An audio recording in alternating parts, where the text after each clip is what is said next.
Hello बच्चों, welcome back to मौलिक career institute में हूं आशीष पांडे। आज हम बात करेंगे नीट 2025 पीवाईक्यू क्वेश्चन के बारे में। आज हम देखते हैं क्वेश्चन नंबर 13 और इसको इजी मेथड से, ट्रिकी मेथड से और डिटेल सॉल्यूशन में सॉल्व करते हैं। तो सबसे पहले हम लोग क्वेश्चन को रीड करेंगे, समझेंगे, उसके बाद इसका आंसर दिया जाएगा। देखते हैं क्वेश्चन क्या कह रहा है। Match list first with list second. हम लोगों को मैच कराना है लिस्ट फर्स्ट को लिस्ट सेकंड के साथ। लिस्ट फर्स्ट में मिक्सचर दिया हुआ है, ये बी सी डी, ये 4 मिक्सचर दिए हुए हैं। ये भी है CHCl3 प्लस C6H5NH2। CHCl3 का नाम है क्लोरोफॉर्म और C6H5NH2 का नाम है एनिलीन। बी में है crude oil in petroleum industry. C में है glycerol from spent lye. D में है एनिलीन और वाटर का मिक्सचर। लिस्ट सेकंड में है मेथड ऑफ सेपरेशन। फर्स्ट में है distillation under reduced pressure. Second में है स्टीम डिस्टिलेशन। थर्ड में है फ्रैक्शनल डिस्टिलेशन। फोर्थ में है simple distillation. Choose the correct answer from the options given below. ये 4 ऑप्शन दिए हुए हैं, हम लोगों को मैच कराने के बाद चूज करना है कि कौन सा ऑप्शन करेक्ट होगा। तो हम बात करेंगे मेथड ऑफ सेपरेशन के बारे में, कि किसका टाइप है। डिस्टिलेशन के सारे टाइप दिए हुए हैं। हम उसके पहले हम बात करेंगे डिस्टिलेशन के बारे में, कि यूज कहाँ पे होता है डिस्टिलेशन, इसके बारे में बात करेंगे। उसके बाद मेथड ऑफ सेपरेशन के बारे में एक एक करके पढ़ते चले जाएंगे और समझते चले जाएंगे, क्वेश्चन को सॉल्व करते चले जाएंगे। तो हम लोग थोड़ा थोड़ा पॉइंट जो है लिखते भी जाते हैं और समझते भी जाते हैं, सॉल्व करते जाते हैं। देखते हैं डिस्टिलेशन क्या होता है। डिस्टिलेशन के बारे में देखेंगे हम लोग। क्या होता है distillation. Vaporisation, vaporisation of liquid, vaporisation of liquid by heating and then condensation of vapors by cooling is known as distillation। ये क्या है, डिस्टिलेशन की डिफिनीशन है। यानी सबसे पहले हम लोग लिक्विड को कन्वर्ट करेंगे वेपर के फॉर्म में। लिक्विड को वेपर में कन्वर्ट करना कहलाता है वेपराइजेशन। ये प्रोसेस वेपराइजेशन है, ठीक है, हीटिंग के द्वारा। उसके बाद उस वेपर को हम लोग कूलिंग के द्वारा कंडेंसेशन करेंगे, यानी लिक्विड में कन्वर्ट कर देंगे। वेपर को लिक्विड में कन्वर्ट करना कूलिंग करके क्या कहलाता है, कौन सी प्रोसेस है, कंडेंसेशन है। यानी कि हम लोग क्या जान गए हैं डिस्टिलेशन के बारे में, कि ये एक ज्वाइंट प्रोसेस है, यानी वेपराइजेशन का और कंडेंसेशन का। यानी इसकी डिफिनीशन अगर हम लोग समझते हैं तो क्या बोलेंगे, लिक्विड को वेपर में कन्वर्ट करना हीटिंग के द्वारा, उसके बाद उस वेपर को कूलिंग के द्वारा लिक्विड में कन्वर्ट करना डिस्टिलेशन कहलाता है, ठीक है। ये मेथड ऑफ सेपरेशन, ये टाइप ऑफ सेपरेशन जो है, जो मेथड ऑफ सेपरेशन है टाइप ऑफ डिस्टिलेशन के हैं। Distillation under reduced pressure, steam distillation, fractional distillation, simple distillation, ये टाइप ऑफ जो है डिस्टिलेशन के हैं। अब हम लोग बात करेंगे कि ये डिस्टिलेशन का जो हम लोग यूज कहाँ की पर करते हैं, किस चीज को सेपरेट जो है करने के लिए यूज करते हैं। तो हम लोग देखेंगे यूज टू सेपरेट, किस चीज को सेपरेट करने के लिए हम यूज करते हैं। फर्स्ट में देखते हैं क्या सेपरेट करेंगे, volatile liquid from non volatile impurities. यानी हम लोग यूज कहाँ करेंगे, volatile liquid from non volatile impurities से। यानी किसमें यूज करेंगे हम लोग, नॉन वोलेटाइल इम्प्योरिटीज से क्या अलग करेंगे, वोलेटाइल लिक्विड को अलग कर लेंगे, यहां यूज करेंगे। सेकेंड हम लोग कहां पे यूज करेंगे, लिक्विड, ऐसे लिक्विड में लिक्विड हैविंग सफिशिएंट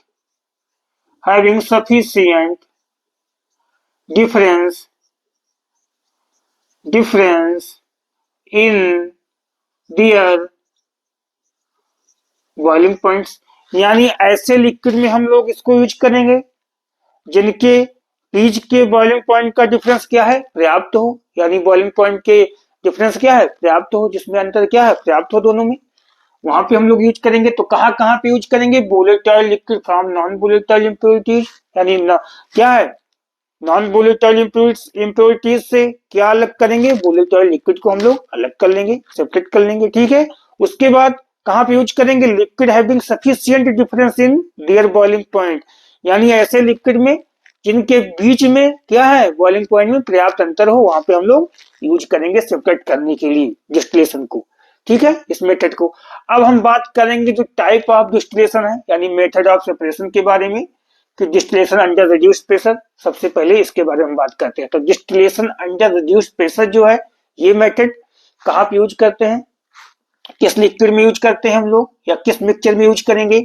तो सबसे पहले हम बात करेंगे कि ये वहां पे यूज करते हैं जिस लिक्विड का या जिस मिक्सचर का बॉइलिंग पॉइंट क्या है, बहुत ज्यादा हो, यानी वेरी हाई बॉइलिंग पॉइंट, यानी बॉइलिंग पॉइंट जिसका बहुत ज्यादा हो, वहां पे यूज करेंगे। उसके बाद हम लोग कहाँ पे यूज करेंगे, आर, आर कहाँ पे यूज करेंगे, अथवा कहाँ पे यूज कर सकते हैं, जो अपने बॉइलिंग पॉइंट पे डिकम्पोज हो जाए, या उससे कम टेम्परेचर पे, उससे कम ताप पर क्या है, बॉइलिंग पॉइंट से कम ताप पर डिकम्पोज हो जाए, उनमें हम लोग यूज करेंगे। तो हम लोग लिखते हैं एक लाइन क्या है, व्हिच, ऐसे सब्सटेंस या कंपाउंड या मिक्सचर या liquid which decompose which decompose which decompose which decompose at or below their boiling point, यानी जो अपने बॉइलिंग पॉइंट पर डिकम्पोज हो जाए या उससे कम टेम्परेचर पे डिकम्पोज हो जाए, वहां हम लोग कौन सा मेथड सेपरेट करने के लिए यूज करेंगे, distillation under reduced pressure method use करेंगे। अब देखते हैं कि कैसे इसमें कम ताप पे करने पे या बॉइलिंग पॉइंट पे डिकम्पोज हो जाते हैं, उनको कैसे हम लोग सेपरेट करते हैं। तो जब हम किसी लिक्विड को बॉइल करते हैं, तो लिक्विड तभी वो बॉइल होता है जब उस लिक्विड का वेपर प्रेशर और उसके आसपास जो प्रेशर, यानी उसको क्या बोलेंगे, एक्सटर्नल प्रेशर या उसका सरफेस का प्रेशर या एटमॉस्फेरिक प्रेशर इक्वल हो जाए, यानी वेपर प्रेशर और एटमॉस्फेरिक प्रेशर क्या है, इक्वल हो जाए, तभी कोई लिक्विड बॉइल करता है, ठीक है, यहां तक समझ गए। अब हम लोग क्या करेंगे कि इसका जो एक्सटर्नल प्रेशर होगा उसको हम लोग क्या करेंगे, डिक्रीज कर लेंगे, यानी रिड्यूस्ड कर लेंगे। जैसे उसके एक्सटर्नल प्रेशर को, यानी उसके सरफेस के प्रेशर को हम लोग क्या करेंगे, रिड्यूस करेंगे, वैसे ही ये कम टेम्परेचर पे क्या करने लगेगा, बॉइल करने लगेगा। क्यों, क्योंकि उसका वेपर प्रेशर जो होगा किसी लिक्विड का और उसका एक्सटर्नल प्रेशर क्या हुआ, इक्वल हो गया। तो हम लोग उसके कम टेम्परेचर पे, यानी उसका बॉइलिंग पॉइंट मान लो हम लोग ग्लिसरॉल को जो है सेपरेट करते हैं, तो ग्लिसरॉल का जो बॉइलिंग पॉइंट का टेम्परेचर होता है 290 डिग्री सेंटीग्रेड होता है। अब हम क्या करेंगे कि इसको जो है ये 290 डिग्री सेंटीग्रेड पे डिकम्पोज भी हो जाता है, तो इसको हमको सेपरेट करने के लिए इसका टेम्परेचर को जो है कम करना पड़ेगा, ठीक है, कि डिकम्पोज ना हो। तो हम लोग क्या करेंगे, इसके जो जिस फ्लास्क में मान लो हम रखते हैं उसके एक्सटर्नल प्रेशर को हम लोग क्या करेंगे, एक्सटर्नल प्रेशर मतलब एटमॉस्फेरिक प्रेशर को कम कर देंगे, ठीक है, वैक्यूम ट्यूब से कम कर देंगे, तो इसका वेपर प्रेशर भी कम हो जाएगा, यानी टेम्परेचर भी कम हो जाएगा, और ये जो है सेपरेट कर लेंगे हम लोग किस पे, मान लो कि हम 180 डिग्री सेंटीग्रेड पे इसको क्या कर सकते हैं, हम लोग सेपरेट कर सकते हैं। कब सेपरेट कर सकते हैं, जब 12 मिलीमीटर मरकरी जो है प्रेशर हम लोग यूज करेंगे, तो हम लोग सेपरेट कर सकते हैं 180 डिग्री सेंटीग्रेड पे, यानी ये क्या होगा, डिकम्पोज नहीं होगा। इसका बॉइलिंग पॉइंट क्या है, 290 डिग्री सेंटीग्रेड है। जब हम लोग क्या करेंगे, इसके वेपर प्रेशर और एक्सटर्नल प्रेशर को कम करके दोनों इक्वल कर लेंगे, और बॉइलिंग पॉइंट भी क्या हो जाएगा, इसका ताप क्या हो जाएगा, टेम्परेचर क्या हो जाएगा, कम हो जाएगा, और इसको क्या कर लेंगे, हम लोग सेपरेट कर लेंगे। तो हम लोग समझ गए हैं डिस्टिलेशन अंडर रिड्यूस्ड प्रेशर को कैसे हम लोग यूज करते हैं, ठीक है, ग्लिसरॉल को हम लोग सेपरेट करने के लिए यूज करते हैं।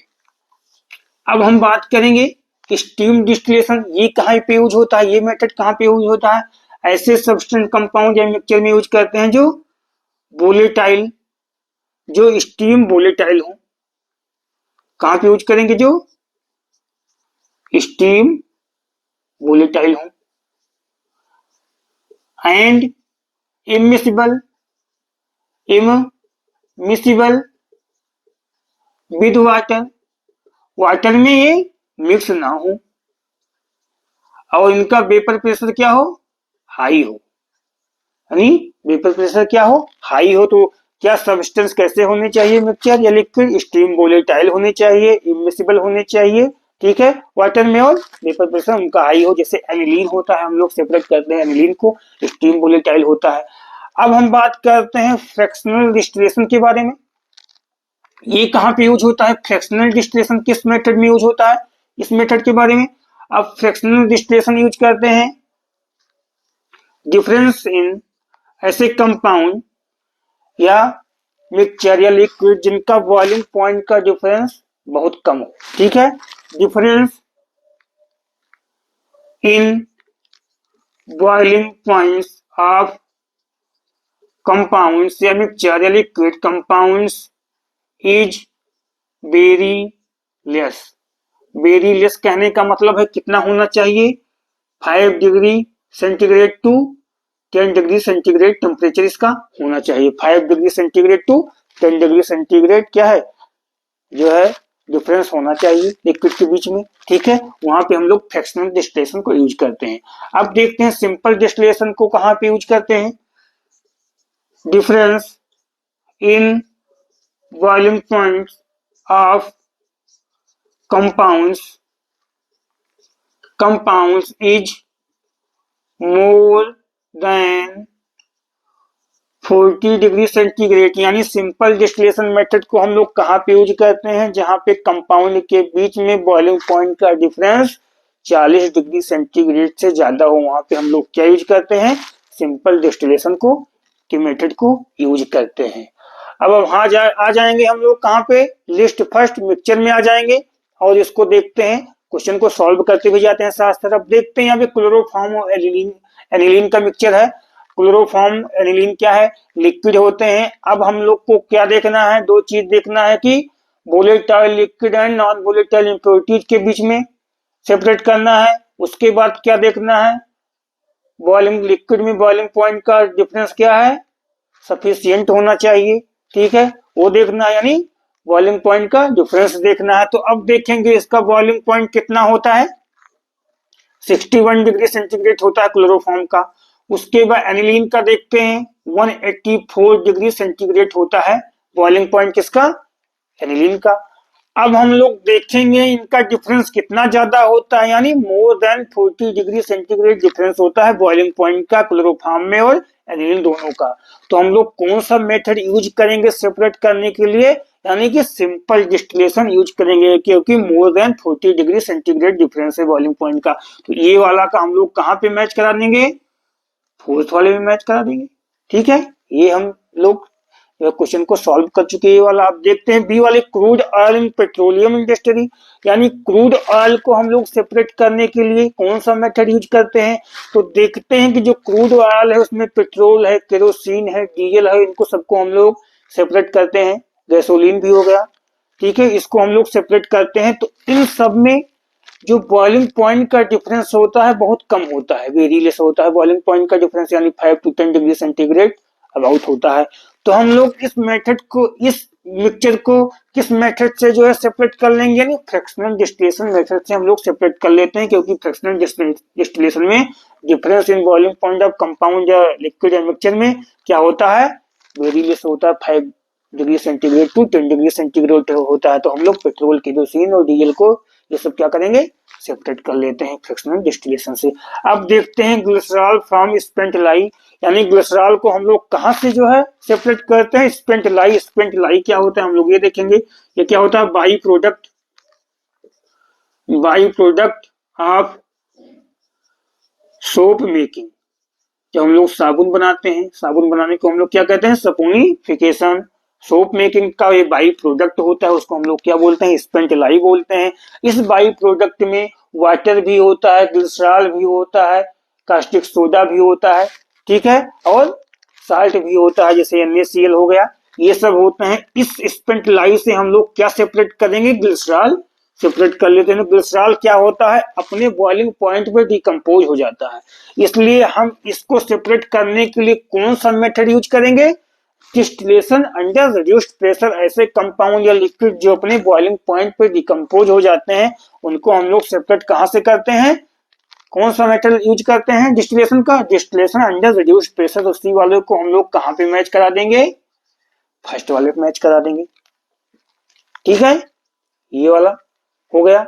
अब हम देखते हैं एनिलीन और वाटर का, ये दो मिक्सचर है। अब एनिलीन क्या है, स्टीम वोलेटाइल होता है, स्टीम वोलेटाइल होता है। तो हम लोग स्टीम वोलेटाइल जो सबस्टेंस होते हैं, लिक्विड होते हैं, सबस्टेंस या मिक्सचर होते हैं, उनको हम लोग कैसे जो है डिस्टिलेशन करते हैं यानी सेपरेट करते हैं।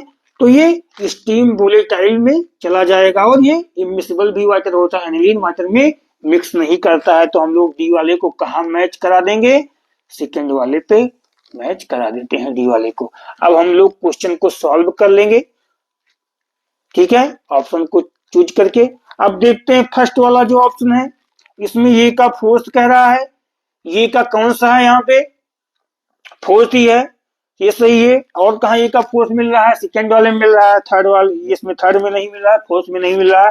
थर्ड और फोर्स को हम पहले ही क्या कर देंगे, कैंसिल कर देंगे। ठीक है, ये दो ऑप्शन करेक्ट नहीं हो सकते। अब फर्स्ट और सेकंड में हम लोगों को देखना है, बी वाले का थर्ड मैच कर रहा है, बी वाले का थर्ड मैच कर रहा है दोनों में, चलिए ठीक है। सी वाले का देखेंगे कहाँ पे मैच कर रहा है, सी का जो है distillation under reduce pressure first वाले मैच कर रहा है, सी का फर्स्ट यहाँ मैच कर रहा है, सी का यहाँ सेकंड का मैच कर रहा है। तो हम लोग टिक किसको लगा लेंगे, फर्स्ट वाले को लगा लेंगे, क्योंकि हमको एग्जाम में समय भी बचाना है। तो सेकंड वालों को देखने की जरूरत नहीं है, फिर भी हम लोग यहाँ क्वेश्चन सॉल्व कर रहे हैं। तो देख लेते हैं एनिलीन और वाटर का जो डी वाले का कहा मैच कर रहा है, सेकंड वाले का, डी कहा सेकंड, ये यानी फर्स्ट वाला करेक्ट हो गया। अब हम लोग क्वेश्चन को सॉल्व कर चुके हैं, ठीक है, डिटेल्ड सोल्यूशन भी देख चुके हैं और ट्रिकी मेथड से भी देख चुके हैं, कैसे इसको टिक लगाएंगे, कैसे सॉल्व करेंगे। ठीक है, आप लोग क्वेश्चन को रिवाइज करते रहिए, जो इसके पहले भी क्वेश्चन हम लोग सॉल्व कर चुके हैं उसको भी रिवाइज करते रहिए। Thank you.